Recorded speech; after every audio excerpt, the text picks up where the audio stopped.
In the spring of 1204, an army of Christian knights stands before the walls of the greatest Christian city in the world. They are not here to liberate it. They are here to destroy it. The city is Constantinople, capital of the Byzantine Empire, home to 500,000 people, repository of the accumulated art, scholarship, and treasure of a civilization stretching back to ancient Rome. It has never fallen to a foreign invader. Its walls have held for 900 years. It will not hold today. What happens over the next 3 days will be described by a witness as something even the Saracens would not have done. A pope will excommunicate the men responsible, and the wound inflicted on Christian civilization in April 1204 will never fully heal. A wound so deep that when Constantinople finally falls to the Ottomans 250 years later, the city is still bleeding from it. By the end of this video, you will understand how a crusade aimed at Egypt ended up destroying the most important Christian city in the world. You will learn how a shipping debt to Venice set in motion a chain of events that nobody planned and nobody could stop. You will learn about the blind 90-year-old Doge of Venice, who personally led the assault on Constantinople's walls from the prow of his own ship. And you will learn why the Fourth Crusade is considered by historians to be one of the most catastrophic self-inflicted wounds in the history of Western civilization, and why the Eastern and Western Christian churches have never truly reconciled since. This is 1204. The year the Crusaders attacked the wrong city and changed the world forever. To understand 1204, you must understand where the crusading movement stood at the turn of the 13th century. The First Crusade took Jerusalem in 1099, violently in a massacre that shocked even its own participants. The Third Crusade failed to retake Jerusalem after Saladin's reconquest in 1187. The city that had defined the entire purpose of the crusading movement remained in Muslim hands. Pope Innocent III, elected in 1198, calls for a new crusade, the Fourth, aimed not at marching overland through Byzantine territory, but at attacking Egypt first. Take Egypt, the logic goes, and Jerusalem becomes vulnerable. It is a strategically sound plan. It will go wrong almost immediately. To reach Egypt by sea, the Crusaders need ships, a lot of them. In 1201, a delegation of Crusade leaders travels to Venice, the greatest maritime power in the Mediterranean, and negotiates a contract with the Doge, Enrico Dandolo. Venice will provide transport ships for 33,500 men and 4,500 horses, plus 50 armed war galleys, plus provisions for 9 months. In exchange, 85,000 silver marks, an enormous sum, roughly equivalent to twice the annual income of the French crown. The Crusaders agree. They return to their home countries and begin recruiting. There is one problem. When the army assembles in Venice in the summer of 1202, it is approximately 1/3 the size anticipated. Instead of 33,000 soldiers, perhaps 12,000 have arrived. Instead of 85,000 marks, they can only raise 51,000. Venice has already built the ships. Venice has already provisioned them. Venice has already committed its own fleet of war galleys. Enrico Dandolo, blind and 90 years old, is not a man who absorbs losses gracefully. He makes the Crusaders an offer. Dandolo's offer: Venice will defer the debt if the Crusaders first help capture the city of Zara, a port on the Adriatic coast that had formerly been under Venetian control but had defected to the Kingdom of Hungary.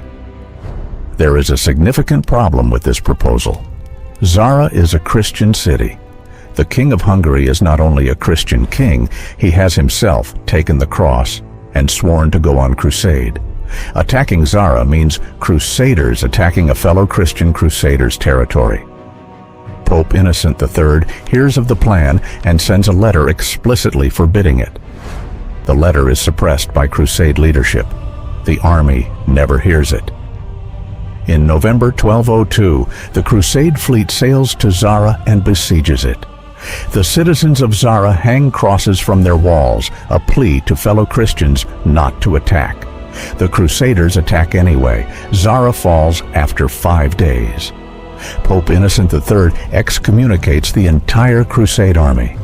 He later lifts the excommunication when it becomes clear the army did not know about his prohibition. But the pattern has been established. The Fourth Crusade is already a crusade that has attacked the wrong target.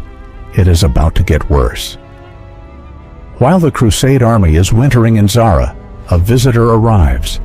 His name is Alexios Angelos, a young Byzantine prince whose father, the rightful Emperor Isaac II, has been deposed and blinded by his own brother, now ruling as Alexios III. Young Alexios has a proposal.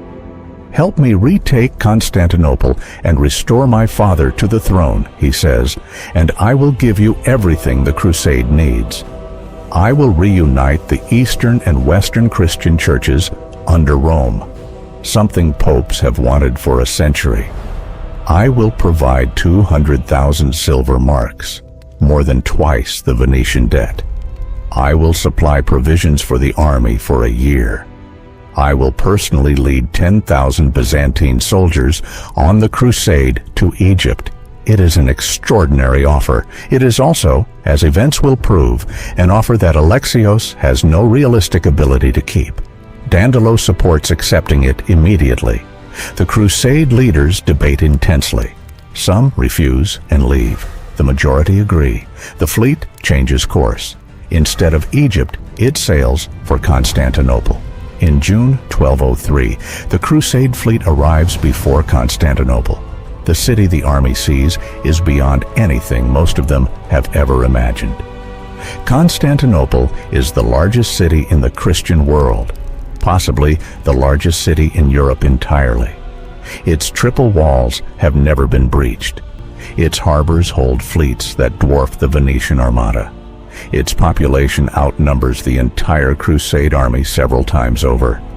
The usurper Alexios III, seeing the fleet, panics and flees the city with the imperial treasury.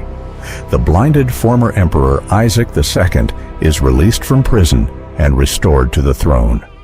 His son, young Alexios, enters the city as co-emperor. It appears to have worked. The crusade has restored a legitimate Byzantine emperor without a major battle. The agreement should now be fulfilled. The money paid, the church union announced, the Byzantine soldiers provided for Egypt. What actually happens is different. Young Alexios quickly discovers that promising 200,000 silver marks and a church union is considerably easier than delivering them. The Byzantine population resents the Latin Crusaders outside their walls. The Orthodox clergy rejects reunion with Rome. The treasury cannot produce the promised sum. Alexios stalls. The Crusade army grows increasingly angry. Relations deteriorate. Violent incidents, fires, growing mutual hatred between the two groups. In January 1204, Alexios is overthrown and murdered by Byzantine nobles, furious at his subservience to the Latin foreigners. A new emperor, Alexios V, tells the Crusaders the agreement is void and orders them to leave. The Crusade army is stranded outside Constantinople with no money, no provisions, and no plan. Dandolo makes a calculation. If they cannot get what was promised peacefully, they will take it by force. On April 9, 1204, the Crusade fleet attacks Constantinople's sea walls. The attack fails. The Byzantines hold. On April 12th, they try again. This time, Enrico Dandolo, blind, 90 years old, stands at the prow of his own galley as it drives toward the wall, the banner of St. Mark flying above him. His personal presence shames his soldiers into pressing forward when they might otherwise have pulled back. The Venetian ships lash themselves to the sea walls and use their masts as bridges. The first soldiers cross onto the walls. The gates are opened from the inside. The Crusade army pours into the largest Christian city in the world. Alexios V flees. The city, which has held for 900 years against every external enemy, falls to an army that set out 3 years earlier to fight in Egypt. What follows over the next 3 days is recorded by witnesses on both sides as something beyond ordinary warfare. The Crusade army sacks Constantinople. Churches are looted, including the Hagia Sophia, the greatest church in Christendom, whose altar is broken up for the silver. Sacred relics accumulated over centuries are stolen and shipped to Western Europe, where many of them remain today. The imperial library is destroyed or dispersed. Priceless bronze statues from antiquity are melted down for coin. Manuscripts that preserved knowledge from the ancient world disappear forever. A Byzantine chronicler named Nikitas Choniates, who witnesses the sack, writes that the Saracens, the Muslim enemies the Crusaders had been sent to fight, would have been more merciful. He describes soldiers drunk on communion wine, a prostitute seated on the patriarch's throne, sacred objects used as drinking vessels. The Crusaders write home describing it as a miracle. The greatest treasure in the Christian world has fallen into Christian hands. Pope Innocent III, when he hears the full details, is horrified. He writes that the Crusaders have given the Greek Church every reason to detest the Latin Church, that this is not a liberation, but an outrage. The Crusaders establish a Latin empire of Constantinople, a Western Christian state installed by force in the heart of the Byzantine world. It lasts 57 years before Byzantine forces retake the city in 1261. But the damage done in 1204 is not repaired in 1261. The Byzantine Empire that reemerges is territorially reduced, economically devastated, and permanently estranged from the Western Christianity that sacked it. When the Ottomans under Mehmed II finally take Constantinople in 1453, the city's defenses are so weakened that Mehmed needs only 53 days to accomplish what 9 centuries of enemies could not. Some historians argue 1453 was made inevitable by 1204, that the wound inflicted in the name of Christianity was so deep the city never recovered enough to resist the final assault. The Fourth Crusade never reached Egypt. It never reached Jerusalem.